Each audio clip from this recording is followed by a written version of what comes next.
Software demos can be extremely frustrating. You put all this work in, you think it goes great, and then they go dark or the deal stalls. If that happens to you, this video is for you because what I'm going to walk you through is the four massive mistakes that are made by most reps in the demonstrations, the three must-dos before the demo itself, the three pillars of executing a perfect demo, and some pro tips from being in thousands of sales cycles over the last decade so that you can be prepared for any situation. So the big mistakes that reps make, these are huge. Number one is premature demos.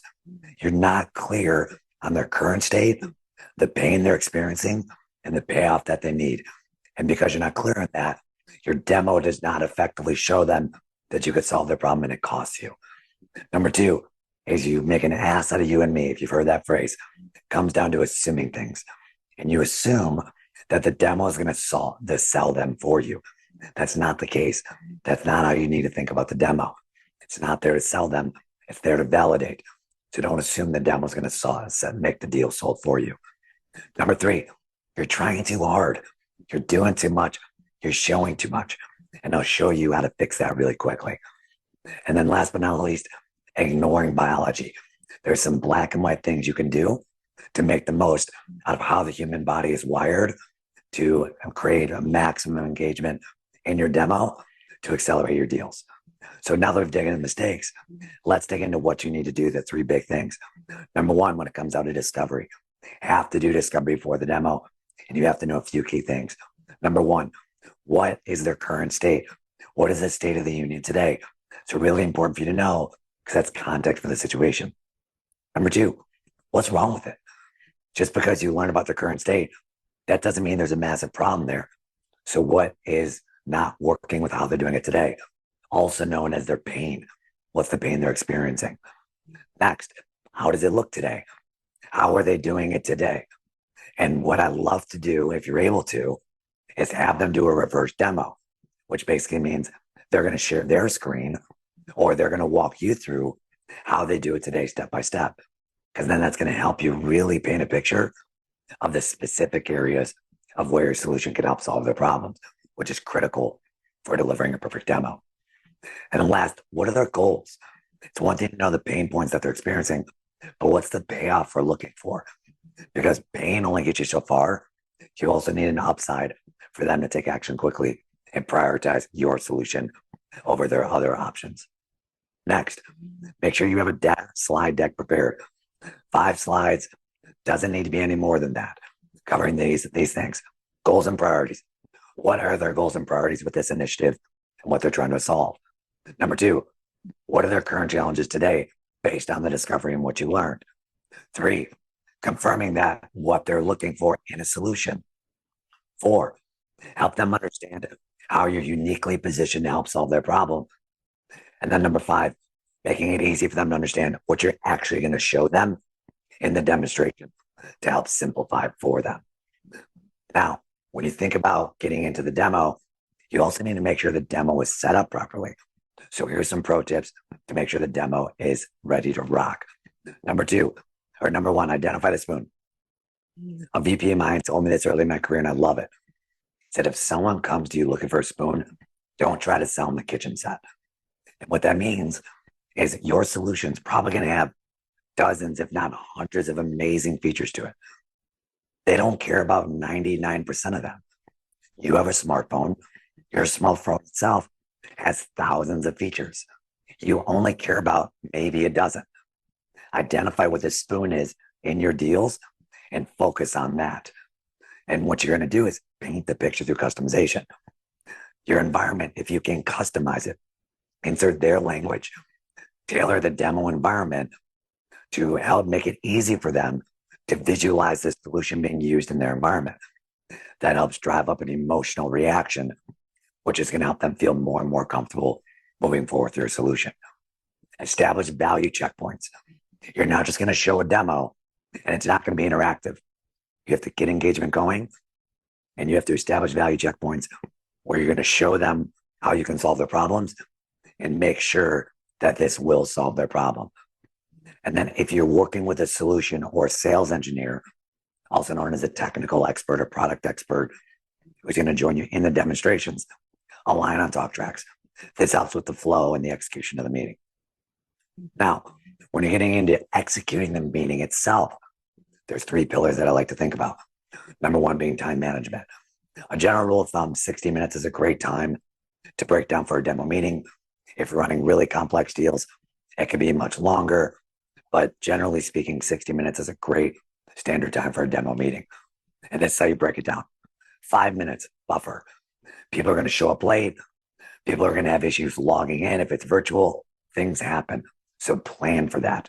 So build in a buffer for settling in and technology. 10 minutes reviewing the slide deck.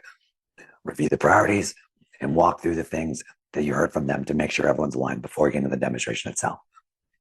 20 minutes demoing the solution. No more. If you're spending more than 20 minutes demoing in a 60-minute meeting, you are over demoing and you're not managing your time effectively. 15 minutes reviewing the pricing and the business case immediately after the demo. The whole goal of doing this right with the demo is so that you can maximize the emotional impact that they just have from seeing a great demonstration to have it side by side with the business impact of solving the problem to help accelerate the deal. And then the last 10 minutes, which is sacred, driving next steps. Very important. Do not lose that last 10 minutes. So that's how you think about this 60-minute meeting. Now, when you think about actually showing the product or the software that you're going to be doing it, here's some things to think about it. Number 1, keep it stupid simple. Focus on the spoon. Do not overthink this. Do not overdo it. Less is more in the demonstration, I promise you. Focus on them. Focus on their problems. Don't focus on your amazing features and solutions that just came out to the market that they don't know or they don't care about. Focus on what they care about. Everything is about helping them, not about how awesome your product is. Keep that in mind when you're focusing on, when you're delivering the demo and doing your preparation. What I love is a tell, show, confirm framework. So tell, show, confirm is a great way to think about it. Tell them what you're going to show them. Show them what you told them you're going to show them and nothing else. And then confirm that what you showed them is aligned with what they're looking for. And you do that throughout the demonstration in the value checkpoints. And while you're doing that, you're forcing engagement, calling people by name and getting them to engage in the demonstration is going to go a long way to, number 1, keep engagement high, because people have attention spans that are worse than goldfish. True story. Keeping them engaged is going to be really important. That's going to help drive the deal forward. If you've done proper discovery, you should have a decent insight on the different stakeholders, the evaluation, and what they care about. So calling them by name and asking them how this aligns with the problem and what they care about is a great way to build and maintain momentum. And then if you're using a solution engineer, sales engineer, product expert, dividing and conquering responsibilities is really effective. And I'm going to give you a pro tip in a minute so that you can make them look like an absolute rock star in their calls. So we've showed the demo. How do we leverage it to get the deal across the finish line? How do we use it to progress the deal? A couple of things. Number 1, capitalize on the momentum. People make decisions with emotions and justify with logic. So you just create an emotional reaction to providing a fantastic demo because you're well prepared. In the moment, this is where you show the business case, this is where you show the proposal, because it gives them maximum value from the demo aligned with the proposal itself and the price. And when the value outweighs the cost or investment, it makes it easier for them to move forward. Next, get all the cards on the table. How do they feel about it? Do they think it's going to solve their problems? Black and white. If they have concerns or objections, get them on the table. You may not have time to address them in the call, but you do need to understand or work towards understanding them on the call so that you can effectively know what your best next steps are to address those concerns. And then last but not least, don't leave empty-handed. That last 10 minutes, that's where you need to drive next steps. Understand the next steps in their process. If you don't already, get the next call scheduled, whether it's with multiple stakeholders or with your project manager or champion, whoever that is. Make sure you're not leaving that meeting empty-handed without a black and white next step. Now, here's some pro tips just so you can be prepared for any situation. I've been involved with thousands of sales cycles. I've done a lot of things well. I've also made a lot of mistakes. So through trial and error and now coaching many people over the years, here's some great things to help you just be prepared for any situation. Number one, eat crow. This is one of my favorite, if not my favorite things to do when you're leveraging a solution engineer. If you're leveraging a solution engineer, what I want you to do is think about them as the Trojan horse, because they're the technical expert in the evaluation. So what I would always do is I would position myself as the account executive. That's how they see me. You're your customer or prospects. Naturally going to have a little bit of bias or skepticism towards what you say as the salesperson. That's just the nature of how human biology works. So when you do that, when you understand that, embrace that.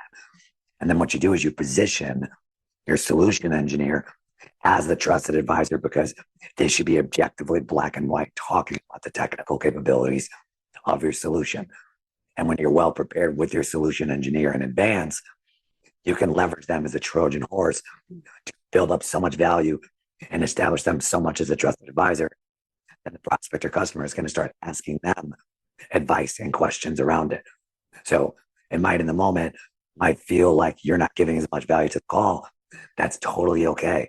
Your role isn't to be the most valuable person in the room. At the end of the day, your goal is all about facilitating value. And if you're leveraging a solution engineer, a great way to do that is to eat crow and position them as the rock star. Number two, practice how you play. This is important. All your preparation shouldn't just be on getting the deck ready and getting the demo ready. You should practice dry runs with your solution engineer. If you're selling 6-figure, 7-figure deals, you should be doing multiple dry runs. But this is going to help with your talk tracks, how you communicate, how the different folks that are on the call on your side work together collaboratively.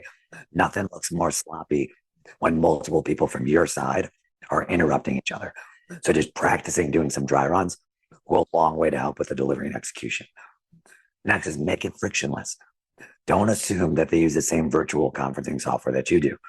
If you can use theirs, that is ideal because they're used to using yours. I've been a part of so many demonstrations where we lose 25 minutes because someone needs to download a software update for a software they never use, or someone needs to figure out how to use my conferencing software because they're not used to it. If you can use theirs, that's ideal. But if you can't use theirs, align with the project manager or champion that you work with on their side and help them make it easy for them to communicate how to log in, get set up if it's virtual, and or when you're there early, make sure you're there early, set up with the AV so that when you're doing the demonstration, everyone sits down, plug and play, ready to rock. Make it frictionless, make it easy for them. Have it plan B. Things happen. Software breaks. Computers go down. Dongles break. Have extra adapters with you. Have a PDF of the deck that you can email out, right? These types of things go a long way so that when you have a snafu or when things come up, because it's not if it's going to happen, it's when, you're prepared for it and the meeting doesn't turn into a bust. So having a plan B is huge. And then one of my favorite things to do is biohack. Our body is wired in a very specific way that you cannot deny. When I got my accident when I was a young child, one of the things that my mom always did was schedule my surgery first thing in the morning. I've had a lot of them. And after, dozen or so surgeries, I kept asking her, wait, why do you always schedule my surgeries first thing in the morning? Because as a kid, I don't want to wake up early. So I'm all frustrated. I got to get out of bed. And her response was always simple. I want to get the doctors when they're fresh. Think about that. People's energy is more active in the mornings. Your adrenal glands, the things that are responsible for producing norepinephrine, also known as adrenaline, is more active in the mornings. So ideally, if you're doing demos mid to late mornings, that is ideal to maximize on people's just natural energy that they have in the day. The last thing you want to be doing is doing demos at 2-3 o'clock when people naturally have that drop in their energy in the day, because after they just had a big lunch. So leverage biology to maximize engagement and make it as effective as possible. So I hope this is possible. My name is Justin J. Johnson, founder and creator of the Beautiful Savage Sales Academy. I want you to use this, implement it, go burn it down. I'll see you in the next video.